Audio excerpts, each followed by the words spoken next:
2024'te kullanmak serisinde şu ana kadar genellikle iPhone'ları inceledik. Fakat bu kez benden en çok istenen Android telefonla beraberiz. Herkese merhaba dostlar, ben Ozan. Bu videoda sizlerle beraber S23F'ye çıkmadan önce bayağı uzun bir süre önerdiğim ama ciddi modeller çıkınca, yeni modeller gelince arka planda kalan Galaxy S22 2024'te nasıl bir deneyim veriyor? Şu anda almaya değer mi değmez mi? Tüm artı ve eksileriyle konuşacağız. Bana destek vermek, bu serinin devamı için de videoyu beğenmeyi ve abone olup bildirimleri açmayı unutmayın. Serinin devamı tamamen size bağlı ve son bölümde S22'nin en büyük rakibi yani S23F ile de bir kıyaslamasını yapacağız. Ayrıca Discord sunucumuz açıldı. İndirimli ürünler, sohbet, soru cevap kısmıyla beraber daha yeni açmış olmamıza rağmen şimdiden bile samimi ve gerçekten güzel bir ortam oluştu. Ek olarak WhatsApp kanalımız da var. Sunucuya gelmek için de bağlantılar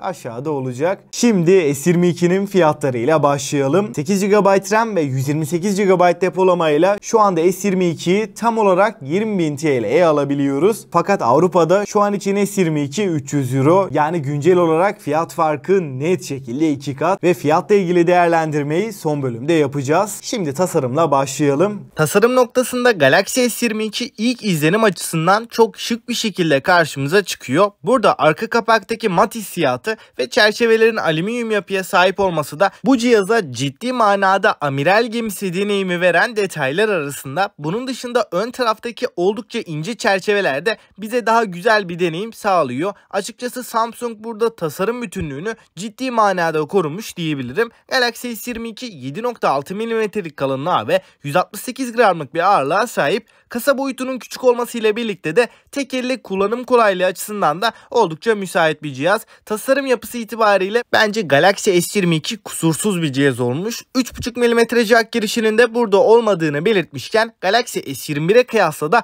daha elegant ve ele oturan bir tasarımının olduğunu da söyleyebiliriz. Bunun en büyük sebeplerinden biri de iPhone 13 serisindeki gibi köşeli tasarıma geçilmesi. Yani ben tasarım olarak Galaxy S22'yi oldukça başarılı bulduğumu söylemem gerekiyor. Şimdi ekrandan bahsetmek gerekirse 6.1 inç boyutunda dinamik AMOLED 2X panele sahip, Full HD Plus çözünürlük sunan, 425 ppi piksel yoğunluğunu da bünyesinde barındıran, kontrast oranı ve renk doygunluğu açısından da muazzam bir ekran önümüze çıkıyor. Tabii ki yenileme hızı noktasında da 120 Hz tazeleme ile birlikte ekran akıcılığı çok başarılı diyebilirim. HDR10 Plus desteği de bu ekrana entegre edilmiş. Bu telefonu kullanırken almış olduğumuz deneyim en iyiler arasında.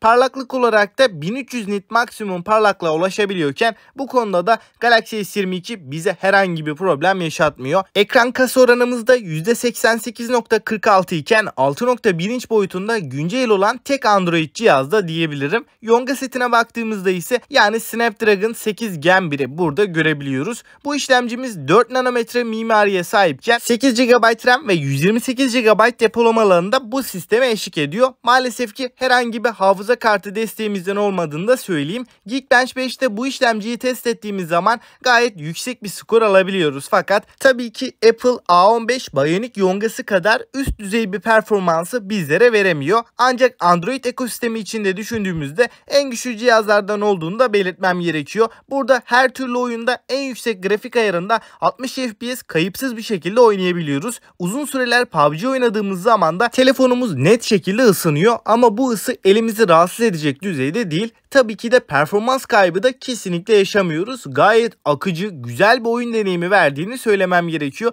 Burada ekranımızın tepkiselliği de iyi bir seviyede olduğundan S22'nin sağlamış olduğu oyun deneyimi sizi kesinlikle memnun edecektir. Bu cihazdaki menü akıcılığına, arayüz performansına hiç bahsetmeme bile gerek yok. Performans konusunda Galaxy S22 uzun yıllar oldukça yeterli olacağını söyleyebilirim. Şimdi yine Galaxy S22'nin en iddialı olduğu alanlardan birine, yani kamera tarafına geçtiğimizde arka tarafta üçlü kamera sistemi bizleri karşılıyor. Ana kamera 50 megapiksellik OIS destekli f1.8 diyaframa sahip olan üst düzey bir sensör burada kullanılmış. İkinci kamerada 12 megapiksel f2.2 ultra geniş açı ve 10 megapiksellik telefoto 3x optik zoom imkanı sağlayan bir kameramız da bulunuyor. Fotoğraf çekim kalitesine göz attığımızda renk doygunluğu, kontrast oranı ve yüksek dinamik aralık konusunda hangi senaryoda olursa olsun gayet tatmin edici kareleri ortaya ortaya çıkartıyor. Hem gece çekimlerinde hem de gündüz çekimlerinde fotoğrafların detaylarına indiğimiz zaman kesinlikle bir kayıp yaşamıyoruz. Gece çekimlerinde de noise miktarı minimum seviyede diyebilirim. Ana kamera ile ultra geniş açı kamera arasında da çok büyük bir kalite farkı olduğunu söyleyemem. Burada da denge sağlanmış durumda. Video tarafına baktığımız zaman da 8K videolar çekebiliyoruz. Fakat bence burada en önemli nokta 4K 60 FPS videolarda o hissi de kullanabilmemiz. Video çekim noktasında Galaxy S22 oldukça başarılı bulduğumu da söylemem gerekiyor. Ön tarafta da 10 megapiksel f2.2 diyaframlı bir kameramız bulunuyor. Bu kamerayla da yine 4K 60 FPS'te EIS destekli çekimler yapabiliyoruz. Genel kamera deneyimi açısından Galaxy S22 çok net bir şekilde fiyatının en iyisi diyebilirim. Şimdi kameradan hoparlör tarafına geçtiğimizde Dolby Atmos desteğini bünyesinde barındıran stereo hoparlörler cihazımıza konumlandırılmış. Baslar, tizler ve ses yüksekliği tatmin edici seviyede. Seslerin berraklığı da çok net diyebilirim. Hoparlör konusunda da gayet iyi bir hoparlörler bu cihaza konumlandırılmış. Batarya tarafında ise maalesef ki diğer yönlerine nazaran en zayıf yanı bataryası diyebiliriz. Burada 3700 mAh'lik çok küçük bir batarya ile geliyor ve 25 Watt hızlı şarj desteğimizin olduğunu da söyleyeyim. Fakat kutu içeriğimizden herhangi bir adaptör çıkmıyor. Bu batarya gündelik bir kullanıcının bir gününü en azından akşama kadar çıkartabilecek seviyede. Ancak telefonu yoğun kullananlar için hiçbir şekilde bir günü çıkarmayacağını söyleyebilirim. Burada en fazla 4 saatlere varan bir ekran süresinden bahsediyorum. Ayrıca kablosuz şarj desteği de cihazımızda bulunuyor. Batarya olarak hiçbir şekilde beğenmediğimi söylemem gerekiyor. 5 yılda güvenlik güncellemelerini alacak. Arayüz performansı olarak da özellikle One UI 4.0 sürümüyle birlikte iOS'e ciddi manada yakın bir deneyim aldığımı söyleyebilirim. Yazılım konusunda Galaxy S22 benim beğenimi kazandı. Wi-Fi 6, Bluetooth 5.2, NFC gibi teknolojileri de barındırırken IP68 sertifikasıyla suya ve tuza karşı da korunuyor. Güvenlik kısmında da parmak izi okuyucumuzun ekran altına yerleştirildiğini söyleyeyim ve bu parmak izi okuyucunun stabil ve hızlı bir şekilde çalıştığını da belirtmem gerekiyor.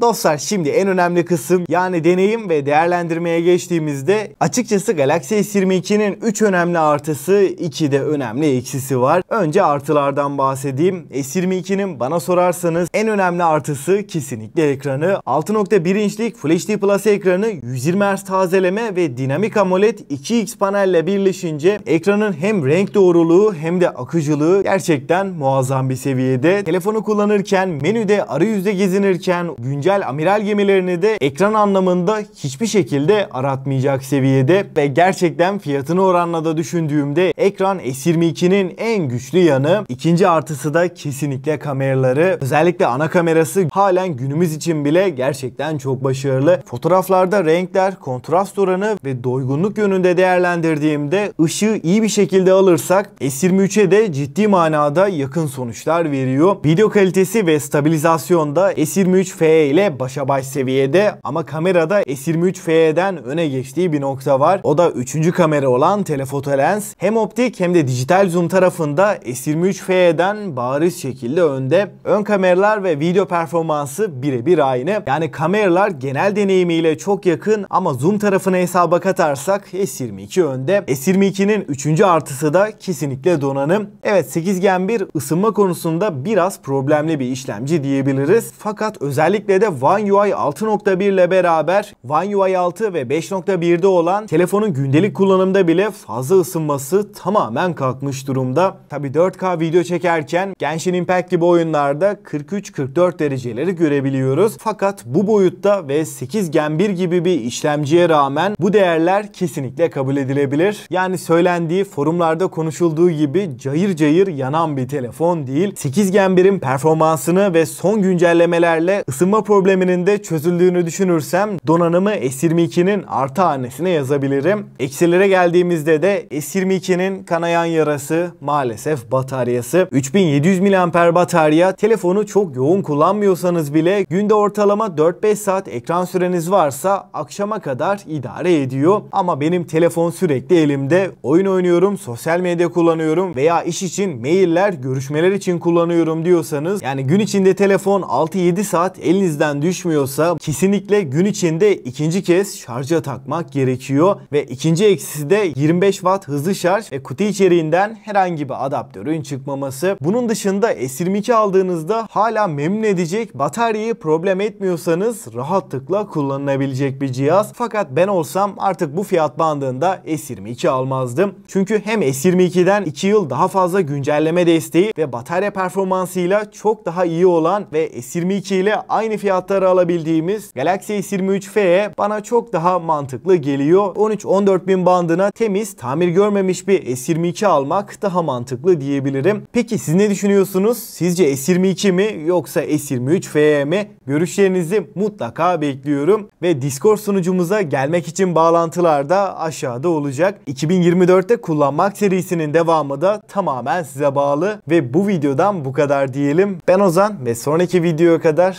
kendinize çok iyi bakın. Hoşça kalın.